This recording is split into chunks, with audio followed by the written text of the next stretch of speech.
Hello friends, welcome back to my channel. আশা করি তোমরা সবাই খুব ভালো আছো, সুস্থ আছো। আমি ভালো আছি এবং সুস্থই আছি। সৎ মানুষ আর অসৎ মানুষ। মানুষে বলে যে ওর সাথে মিশিস না, ও খারাপ ছেলে। কেউ বলে ওর সাথে মিশ, ও খুব ভালো ছেলে। আচ্ছা, এই যে বাহ্যিকভাবে আমরা দেখতে পাচ্ছি ও সৎ, ও ভালো, ও খারাপ, ও বাজে, এই যেগুলো দেখতে পাই। এবং বিশেষ ক্ষেত্রে কিন্তু মাদের ক্ষেত্রে এটা বেশি হয়। গ্রামের মাদের ক্ষেত্রে কিন্তু ভীষণ পরিমাণে হয় যে ও খুব বাজে ছেলে, ওর সাথে কিন্তু মেশে যাবে না, তাহলে কিন্তু তুইও খারাপ হয়ে যাবি। আবার কোনো কোনো ক্ষেত্রে বলা হয় যে ফার্স্ট স্কুলে যাবি, ফার্স্ট বয় বা ফার্স্ট গার্ল যারা যারা হয় তাদের সাথেই মিশবি, তাদের সাথেই কথা বলবি, তাদের সাথে ওঠা বসা করবি, তাহলে তোর সঙ্গটাও ভালো হবে। এটা পুরোনো দিন থেকে চলে এসেছে যে সৎসঙ্গে স্বর্গবাস, অসৎসঙ্গে নরকবাস। এটা কিন্তু চলে এসেছে এবং হয়েছে। কিন্তু মানুষ এটাই বোঝে না যে সৎ এবং অসৎ আমাদের মধ্যেই বিরাজমান, আমাদের মধ্যেই বিরাজ করে। আমরাই একজন সৎ মানুষ এবং আমরাই একজন অসৎ মানুষ। একটা মানুষের দুটো দিক থাকে, একটা সৎ এবং একটা অসৎ। একটা মানুষ কোনো দিনও একদম এক ঢালা 100% সৎ হতে পারে না, বা একটা মানুষ 100% অসৎও হতে পারে না। দুটো মিলিয়েই মানুষ, কিছুটা সৎ কিছুটা অসৎ। এবার বুঝতে হবে আমি আমার সৎটাকে কিভাবে জাহির করব এবং অসৎটাকে কিভাবে দাবিয়ে রেখে সেই দুর্বলতার উপরে আমি কাজ করব। এটা কাজের মধ্যে দিয়ে আমাদেরকে নিজেদের করতে হয়। প্রত্যেকটা মানুষের মধ্যে যখন অসৎ মানুষ থাকে তখন না কিছু কিছু দেখবে একটা চিন্তা ভাবনা করার সময় একটা সৎ চিন্তা আসে, একটা অসৎ চিন্তা আসে। আমরা যারা সৎ চিন্তা করি মানুষ, তারা কিন্তু অসৎ চিন্তাটাকে হাবি হতে দিই না, সতের উপরে হাবি হতে দিই না। কিন্তু কিছু কিছু মানুষ আছে যারা একটু অন্যরকম চিন্তা ভাবনা নিয়ে থাকে, তারা না ওই সৎ চিন্তা তাদের মধ্যেও কিন্তু আছে, কিন্তু সেই সৎটাকে না চুজ করে তারা অসৎটাকে চুজ করে। ওরা তাহলে কি হলো, সৎটা অসতের উপরে হাবি হয়ে গেল। পারিপার্শ্বিক মানুষকে সৎ এবং অসৎ বলে তার সাথে মিলেমিশে থাকবো কি থাকবো না সেটাই বলার থেকে বেশি আমি নিজেকে আগে পরিবর্তন করব এবং আমি নিজেকে আগে যাচাই করব, আমি কি সৎ, আমি কি অসৎ, না আমি সৎ, কোনটা আমি কে। আমি যদি সৎ হয়ে থাকি তাহলে দুনিয়া যে কেউ আসুক আর যাক, আমাকে কেউ কিন্তু টলাতে পারবে না। আর আমার যদি মনের মধ্যে চুকচুকানি থাকে, আমার মনের মধ্যে যদি অসৎ একটা বুদ্ধি থেকে থাকে, তাহলে কিন্তু আমি সৎ মানুষের আদেশগুলো কিন্তু শুনবো না, সৎ মানুষের কথাও আমি শুনবো না, আমার অসৎ লোককেই পছন্দ হবে। এটা নিজের উপরে। এবং আজকে যে ভিডিওটা করেছে আমাদের খোকাবাবু যে আজকে ভিডিওটা করেছে, খোকাবাবু এই কথাটাই বলেছেন যে সৎসঙ্গে স্বর্গবাস, অসৎসঙ্গে নরকবাস। অনেক দিন তো হলো, এবার একটু সৎসঙ্গ করি। তা অনেক দিন যে হলো, এটা কাকে মিন করাতে চেয়েছে? অবশ্যই আমাদের কিমাকে মিন করাতে চেয়েছে, অবশ্যই তার দিদিদের মিন করাতে চেয়েছে। হ্যাঁ, কারণ না হলে কিভাবে সৎসঙ্গ আর অসৎসঙ্গের সাথে সে তুলনা করলো? দেখো, ও মন কি বাত বলতে বসছে না, ঠিকই কথা, কিন্তু কন্ট্রোভার্সিয়াল একটা টপিক কিন্তু ও দিয়েই যাচ্ছে ও চ্যানেলের টাইটেলের মধ্যে। এটা প্রত্যেকটা মানুষই বুঝতে পেরেছে, যারা যারা বোঝার ক্ষমতা রাখো তারা বুঝতে পেরেছে। এবং যারা যারা মনে করছো না ও একটা নর্মাল একটা কথা বলেছে, তোমরা এটাকে ধরে নিচ্ছ, তাদের কাছে কিছু বলার নেই আমার। কিন্তু ও কিন্তু প্রকাশ্যে এসে তার দিদিদেরকেই বলে গেছে এই কথাগুলো, যে সৎসঙ্গ এবং অসৎসঙ্গ। কারণ কি বলতো, তোমরা সবাই জানো কিমার সাথে যখন মিটমাট করিয়ে নেওয়ার ব্যাপারটা আসছিল এই ভাইয়ের, তখন কিন্তু কিমার প্রতি তার একটা অনীহা আমি দেখতে পেয়েছি। কিমার সাথে ও মিটমাট করতে চাচ্ছে না, কিমা ওর বাড়িতে পৌঁছক সেটা চাচ্ছে না, সব কিছুই কিন্তু আমরা দেখতে পেয়েছি কিমার প্রতি ভীষণ পরিমাণে বিরক্ত। তার মানে কি বলতে চাচ্ছে যে এতদিন কিমার সাথে ছিল বলেই ও অসৎসঙ্গে ছিল? এটাই কেউ বোঝাতে চাইছে না? এখন যার সাথে সে রয়েছে, নাকি যার সান্নিধ্যে এখন রয়েছে, সে সৎ এবং তার সাথে রয়েছে বলে সে এক সৎসঙ্গ করতে পারছে এবং সৎসঙ্গে যেতে চাইছে। বুঝতে পারছি না ও কি ব্যাপারটা বলতে চাইছে।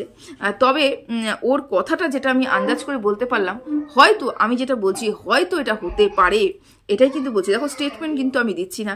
ও যেহেতু কন্ট্রোভার্সিয়াল একটা টপিক দিয়েছে, আমি কন্ট্রোভার্সিয়াল অবশ্যই একটা ভিডিও বানাতে বসেছি। সৎসঙ্গ, এটা হচ্ছে দিদিদের নিয়ে একটা কথা বলেছে সে, যে দিদিরা যারা যারা সৎ যুক্তি দিয়ে ভিডিও করতে পারবে, যারা যারা সৎ কথা বলতে পারবে, তাদেরটা স্বাগতম, মানে তাদেরকে সে ওয়েলকাম করছে। কিন্তু যারা যারা অসৎ যুক্তি দিয়ে ভিডিও করছে, মানে অসৎ যুক্তিতে কথা বলছে আর কি, তার মিথ্যে কথা, তাকে মিথ্যে প্রমাণ করার চেষ্টা করছে, মিথ্যে ভুয়ো খবর ছড়াচ্ছে, তাদের ভবিষ্যৎ কি সে কিন্তু বলতে পারছে না। মানে কোনো এক জায়গায় দিদিদেরকেও এটা থ্রেট দিয়ে গেল যে তোমরা যদি ভালোভাবে ভিডিও করো আমাকে নিয়ে তাহলে ঠিক আছে, কোনো সমস্যা নেই, তোমরা যদি নেগেটিভভাবে আমাকে ভিডিও করো তাহলে ভবিষ্যতে কিন্তু কিছু একটা হতে পারে, সেটা যেই কিছুই হোক না কেন কিছু একটা হতে পারে, এটা কিন্তু সে পরিষ্কার করে বলে দিয়ে গেল। এইবার আমার একটা কথা এখানটা বলার আছে, ওর দিদা এতদিন ধরে ওকে নিয়ে ভীষণ পরিমাণে পজিটিভ ভিডিও করেছে, যেখানে আমরা ওর অন্যায় দেখতে পাচ্ছি সেখানেও সে কিন্তু অন্যায়, তারা কিন্তু তার অন্যায় দেখতে পেত না, একদমই পেত না। আচ্ছা প্লিজ একটু নয়েজ অ্যাভয়েড করো, ওই ঘরে আমার ছেলে মেয়ে সবাই, আমার ননদ দেওর সবাই চিৎকার চেঁচামেচি করছে, তো একটু অ্যাভয়েড করো হ্যাঁ প্লিজ। তো ওর দিদিরা কিন্তু সবসময়ের জন্য তাকে নিয়ে পজিটিভ ভিডিও করেছে, ভীষণ পরিমাণে পজিটিভ ভিডিও করেছে। আমরা যা নেগেটিভ দেখতাম সেটাকেই ওরা পজিটিভ বলে প্রমাণিত করার চেষ্টা করতো। তাহলে তখন দিদিরা ছিল সৎ, তাই তো? তার কথা হিসেবে তখন তার দিদিরা সৎ ছিল।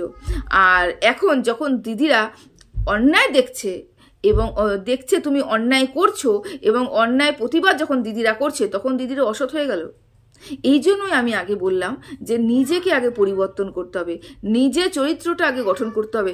সৎ মানুষের সঙ্গে সান্নিধ্যে গেলে পরেই যে সৎ হবে এমন নয়, কিন্তু নিজেকে পরিবর্তন করে দেখাতে হবে যে না আমার চিন্তাধারা সৎ চিন্তাধারা, তাহলেই তো হবে, তাই না? আমার চিন্তাধারা সৎ অথচ আমি অসৎ মানুষের কাছে গিয়ে খারাপ হয়ে গেলাম, এটা হতেই পারে না। আমার যদি সৎ চিন্তাধারা থাকে এবং আমি যদি দৃঢ়প্রতিজ্ঞ থাকি যে আমার চিন্তাধারা নিয়ে আমি চলবো, আমি হাজারো নোংরা কাদার মধ্যে থাকি না কেন আমাকে কেউ গায়ে কাদা মাখাতে পারবে না। যেই কাজটা অলরেডি বেচু করে বসে আছে, দিদিদেরকে তো বললোই, সাথে বেচুও নিজেকে প্রমাণ করার চেষ্টা করলো যে এতদিন ধরে সে নরকবাস করছিল। নরকবাস এক পক্ষে এটাকেই বলে হয়তো, কারণ বেচু কোথায় ছিল কোথায় নেমে গেল, এটা কিন্তু বাস্তব কথা, চরম বাস্তব কথা। এটা কিন্তু বেচুর হয়েছে কর্মফল, প্রত্যেকটা মানুষের একটা কর্মফল থাকে। তবে এই কর্মফলটা যে এত তাড়াতাড়ি বেচু ভোগ করবে সেটা আমার জানা ছিল না আর কি। আমরা মহিলাদের কি মনে করি একটা নারী শক্তি, তাই তো? মহিলারা বাড়ির, বিশেষ করে আমাদের বাড়ির প্রত্যেকটা মহিলার কথাই বলছি, তারা হচ্ছে নারী শক্তি। তাদেরকে অপমান করা মানে কোথাও গিয়ে যেন মা দুর্গার অপমান করা। অবশ্যই আমরা যেহেতু মা দুর্গাকেই আমাদের পূজ্য দেবী হিসেবে আমাদের এখানে মনে করি আর কি, তো মা দুর্গাকেই যেখানে আইডল হিসেবে আমরা চলি আর কি, সব ক্ষেত্রেই মা দশভুজার কথাই আমরা বলি, সেখানে মা দুর্গাকে অপমান করার কথা বলা হয়েছে। মা দুর্গাকে অপমান করা মানে নারী শক্তিকে অপমান করা, এবং নারী শক্তিকে অপমান করা মানে মা দুর্গাকে অপমান করা।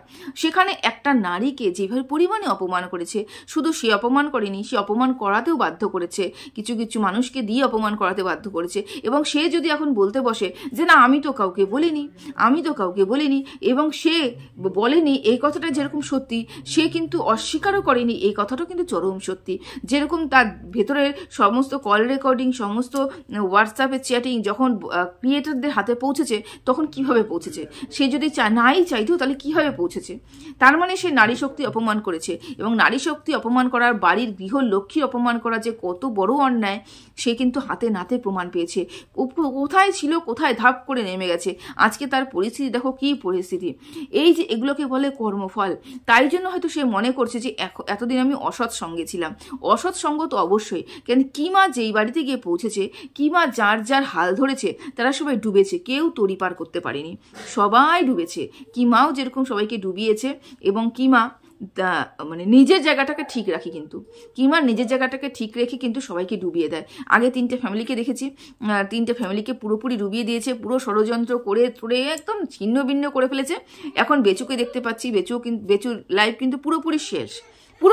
বেচু যেই পজিশনে চলছে না, বেচু খুব খারাপ পরিস্থিতিতে রয়েছে, পুরোপুরি শেষ। তারপরেও বেচুর আজকে গিয়ে মনে হয়েছে যে না আমি অসৎ সঙ্গে, যা দের আয় তো দুরুস্তায়, যদি বেচুর মনে হয়ে থাকে যে না আমি কিমার সাথে থেকে আমার সম্পর্কটা আমি মানে খারাপ সঙ্গে চলে গেছি, আর আমি এখন খারাপ সঙ্গে আর যেতে চাই না, সেখান থেকে বেরিয়ে আসতে চাই, তাহলে ভালো কথা।